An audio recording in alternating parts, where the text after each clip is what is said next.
আমি লিসান আছি আপনার সাথে এন্ড ইয়েস আজকে কিন্তু খুবই স্পেশাল একটা এপিসোড বিকজ আমার সাথে আছেন খুবই স্পেশাল একজন গেস্ট আজকে আমার সাথে স্টুডিওতে উপস্থিত আছেন এন্ড হি ইজ নান আদার দেন শুদ্ধ ফুয়া সাদি ভাই ফ্রম ভাইব হ্যালো ভাইয়া হ্যালো হ্যালো ভাইয়া মানে ইটস বিন 10 years রাইট এরপর এই ফার্স্ট কোথাও এসে কথা বলছেন মিডিয়াতে It's been a while, yeah. I mean, back in 2008, I think. আমাদের last radio appearance ছিল. আচ্ছা মানে with vibe আচ্ছা With Vibe, yes. With Vibe. And the first time I'm here alone. Okay. একা প্রথম আসছি. মানে এটা আমার জন্য একটা অনার ডেফিনেটলি বিকজ আমি যদি ভাইবের সাথে আমার পরিচয় স্টোরিটা বলি 2011 সালে আমি কলেজে পড়তাম তখন আমি 2010 এসএসসি দিয়ে 11 সালে কলেজে পড়ি অ্যান্ড ওই সময় আমরা আর কি আমি I am a musician as well so ওই সময় গান টান করছি ফ্রেন্ডরা মিলে জ্যাম ট্যাম করছি যেটা হয় আর কি কলেজ লাইফের শুরুতে ফ্রেন্ডরা মিলে প্র্যাকটিস প্যাডে যাই গান টান করি এটা সেটা সো তখন এক ফ্রেন্ড এসে বললো যে আচ্ছা এই ব্যান্ডটা আছে ভাইব শুনে দেখ সো ফার্স্ট গান আমার শোনা প্রবাবলি ছিল স্বপ্নদেব যেটা এখন বাজছে পিছনে স্বপ্নদেব সো ওটা শুনে আই ওয়াজ ব্লোন অ্যাওয়ে যে ও মাই গড এটা কি পরে আমরা পুরো অ্যালবামটা শুনলাম অ্যান্ড তখন তো ভাইব এক্সিস্ট করে না 2011 সালে রাইট তখন কি ভাইব অ্যাক্টিভ ছিল না রাইট ওই টাইমটা এক্স্যাক্টলি হ্যাঁ অ্যাক্টিভ ছিল না মানে আমরা আসলে কখনোই we never cease to exist. I mean আমরা সবসময় ছিলাম around through you guys. I mean তোমরা শুনেছো but we've been on a break like 8 বছর ধরে আমরা একটা ব্রেকে ছিলাম. আচ্ছা 2011 সালে pretty sure আমরা মোটামুটি দূরে ছিলাম একটু সো ওটাই বলতে আছি যে বাট সিন্স দেন এখনো ইনফ্যাক্ট এখনো আমি যখন ভাইবের হয়তো কোনো একটা গান প্লে করলাম আমার মোবাইলে হয়তো আমি রাস্তায় হাঁটছি আমার যেটা হয় ইউজুয়ালি যে পুরো অ্যালবামটা একবারে শুনে ফেলা হয় একটা গান কখনো শোনা হয় না so thank you so much আর এইটা আমার জন্য আমি ইনফ্যাক্ট আমি অনেক নার্ভাস এই মুহূর্তে বিকজ মানে আপনার গান এতদিন ধরে শুনছি এতবার শুনেছি and you're here and মানে it's a privilege for me thank you so much সাদি ভাই আজকে তো আমরা অনেক বিষয়ে কথা বলবো right yeah absolutely I mean and for me too I mean it's been a while so you know আমি একটু নার্ভাস বলা যেতে পারে ভুল হবে না but হ্যাঁ I mean হ্যাঁ যে কোনো বিষয়ে কথা বলতাম পারবো exactly so ট্রিপটা কেমন গেল বাংলাদেশের overall first time I'm leaving my family you know behind so আমার বউ বাচ্চা তাদেরকে রেখে আমার আসা আচ্ছা it was a little challenging because you know বাচ্চাকে ফেলে আসা কখনো হয় না সাধারণত তো অভ্যাসটা নেই কিন্তু তাছাড়া এমনিতে it was pretty I'd say it was okay তো আজকে তো একটা ফ্যানদের সাথে মিট আপ করলেন আপনি টিএসসি তে I was there it was amazing yes I mean এটা খুব দ্রুত আমরা একদিনের মাথায় করলাম একদমই organized না and that was the whole point I mean we didn't really want to organize and have an event around because other people did approach me you know they wanted me back they understood that Vibe was going to come back at some point ফেরত আসবে তো অনেকে অনেক কিছু করতে যাচ্ছে বিভিন্ন TV channels approach করলো আমাকে বাট আমি একদম সময় দিতে পারিনি এবার আমার আসার পিছনের রিজন ছিল আমার কিছু ব্যক্তিগত কাজ ছিল কিছু বিজনেস ইউনো এনগেজমেন্টস আমার দেশের বাড়িতে ইউনো সিলেটে কিছু কাজ ছিল তাছাড়া আমি একটা দিন বের করতে পারলাম আমি ছিলাম যে আমাদের লিসনারদের সাথে বসে দেখা করি আমি রিসেন্টলি ইফ ইউ নোটিসড আমি কয়েক মাস যাবত আমি অ্যাক্টিভ হচ্ছি আমার পেজে ফেসবুক পেজ এটা প্রিটি মাচ এখন একটা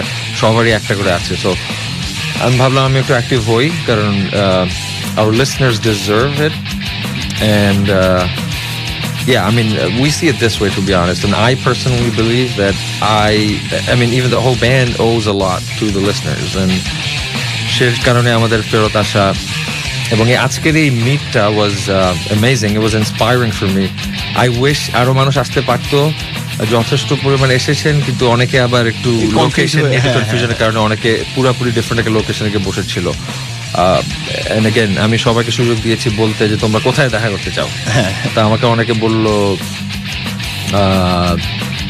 বনানীর একটা জায়গার নাম তারপর বললো যাত্রা বিরতি তারপর আসলো টিএসসি তারপর ঠিক আছে টিএসসি এর ইজ হ্যাঁ টিএসসি তো একটা মানে মিট আপের জন্য খুবই কি বল জেনারেল একটা জায়গা লাইক ঢাকা শহরের সব জায়গা থেকে মানুষজন ওখানে আসে সো এক্স্যাক্টলি সো ও জায়গা চুজ করলাম আমরা গেলাম দেখা হলো গান বাজনা হলো সবাই গেল আমি শুনলাম exactly it was amazing and মানে ফর দ্য ফার্স্ট টাইম আমি দেখলাম আজকে আপনিও তো গাইলেন এন্ড আমি জাস্ট আপনার সামনে বসেছিলাম without any practice you know I mean it's been a while আমার নিজের একটু butterflies you know what I mean খারাপ হয়নি আই হোপ মানে সবাই মিলে একটা আড্ডার মতো হলো এটা একদমই ইনফর্মাল ক্যাজুয়াল একটা জিনিস ছিল and I wanted exactly to be like that so That's pretty much it.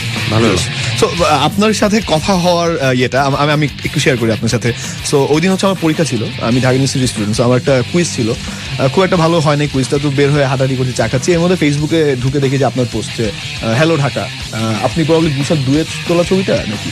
হ্যাঁ দুয়ে, তো ছবিটা দেখে মানে আমি জানি না ওই মুহূর্তে I was very sleep deprived, আমার মনে হলো যে না আই শুড ডু সামথিং।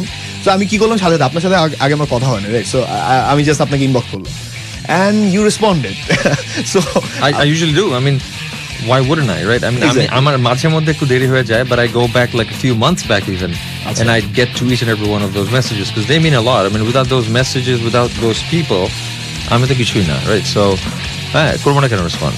হ্যাঁ, আর মানে আমার জন্য, মানে পার্সোনালি আমার জন্য খুবই স্পেশাল একটা মোমেন্ট ছিল যখন আপনি রেসপন্ড করলেন। অ্যান্ড ফার্স্টে কথা হচ্ছিল যে আপনি টাইম বের করতে একটু সমস্যা হচ্ছিল, বাট গতকালকে যখন ফাইনালি বললেন যে না you want to come, and পরে তো বাকিটা খুব তাড়াতাড়ি যতটুকু সম্ভব আর কি করলাম। So yes, thank you so much once again and welcome.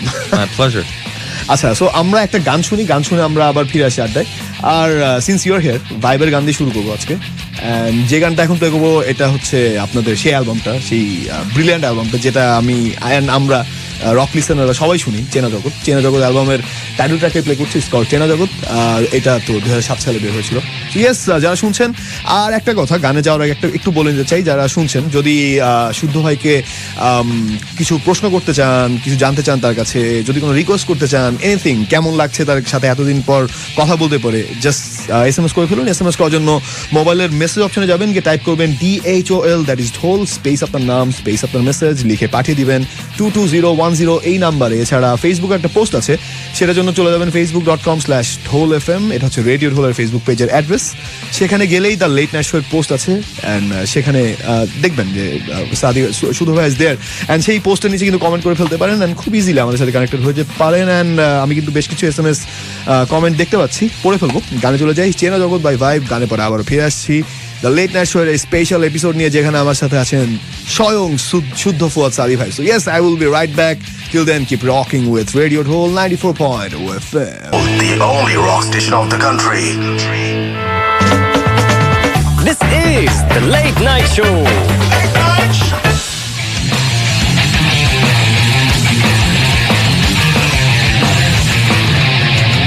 Welcome back to the Late Night Show. আমি লিসান আছি আপনার সাথে, and yes, আমার সাথে আছেন শুদ্ধ ফুয়াদ সাদি ভাই from Vibe. ভাইয়া, once again welcome. Thank you. So ভাইয়া, আমরা তো আড্ডা দিচ্ছি, and আমি কিন্তু এখনো অনেক নার্ভাস আপনার সাথে কথা বলতে গিয়ে, বিকজ ইউনো মানে আমাদের জেনারেশনের জন্য কি বলবো, your one of the idols, যার গান আমরা শুনে বড় হয়েছি and মিউজিক করা শুরু করেছি। Wow. সত্যি কথা, ইটস ট্রু, মানে আমি একটু বাড়িয়ে বলছি না। আমার ফ্রেন্ডরা যারা মানে আমরা যারা একসাথে মিউজিক করি ছোটবেলা থেকেই, মানে তখন ছিল যে আচ্ছা স্বপ্নদেবের যে আমাদের যে ফ্রেন্ডটা ড্রামস বাজায়, সে হয়তো ট্রাই করতো যে তুর্য ভাই আমাদের ট্রিপলেট গুলো বাজানোর। সো ইয়া, মানে once again it's been an honour for me. আচ্ছা, তো এখন যে টপিকে কথা বলবো সেটা হচ্ছে ভাইবের শুরুটা নিয়ে।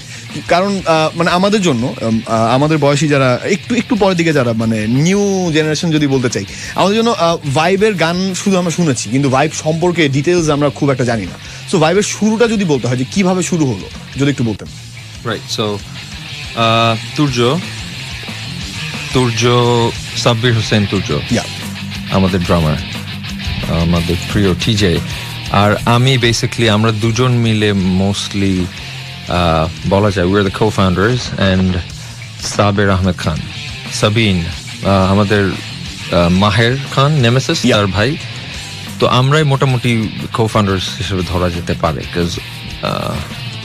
But you know, if you go way back, Turya আমরা এক বিল্ডিং এ থাকতাম, সো ওইভাবে আমাদের তখন হাতে গোনা, জানি না ব্যান্ড ছিল সিনে, বাট আমাদের স্কুলে যেমন I think I was the only guitarist in my school. আচ্ছা, আপনি কোন স্কুলে ছিলেন?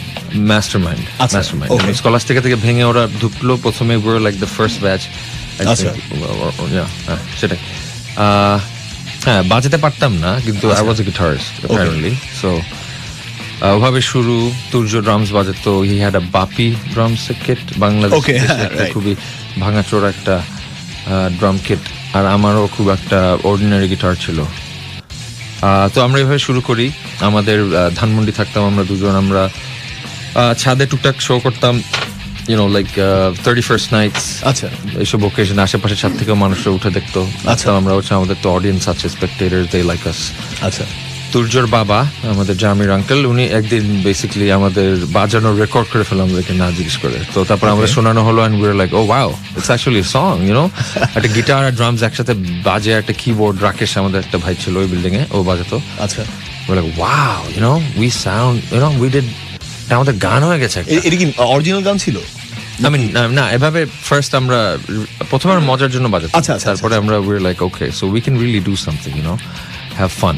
আচ্ছা। But it was never really commercial. আমরা কখনোই চিন্তা করে নেই ওইভাবে। তো ultimately we end up you know, আমার বাবা, উনি জীবিত ছিলেন তখন, আমার বাবা মাহবুবুর রব সাদি, তো উনি basically he really supported me a lot. ছোটবেলায় আমার ভাই, আমার বোন এবং আমি আমাদের গান শিখতো, তো আমরা শিখতাম ইস্টার্ন ক্লাসিক্যাল।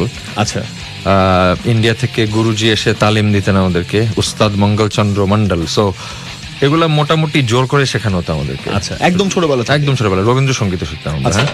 তো আই গেস দ্যাটস হোয়াট, এটা একটা বিশাল বড় ইম্প্যাক্ট পড়েছে আমাদের গানের, আমার সব কম্পোজিশনে, আমাদের সব কম্পোজিশনে আমার তরফ থেকে যে আসে সব notes eastern influence, you know. So এগুলা টুকটাক আমি বলবো মানে বেশ কিছু বড় ইনফ্লুয়েন্স ফেলেছে ওটাতে। তো এভাবে শুরু, আমার বাবা সাপোর্ট করে আমাদেরকে, he basically paid for all recording. শুরুর দিকে আমরা স্টুডিওতে we weren't even prepared back then, you know. আমরা নিজেদের কিছু গান ছিল আমরা করলাম, we didn't even name ourselves Vibes. আমি আসলে অনেক আগের কথা বলছি, এভাবে আমার একদম ডিটেইলসই বল, music এর কোনো যাত্রা। সমস্যা নেই, জাস্ট বলতে থাকেন, কোনো প্রবলেম। Yeah, so basically এভাবে শুরু হলো।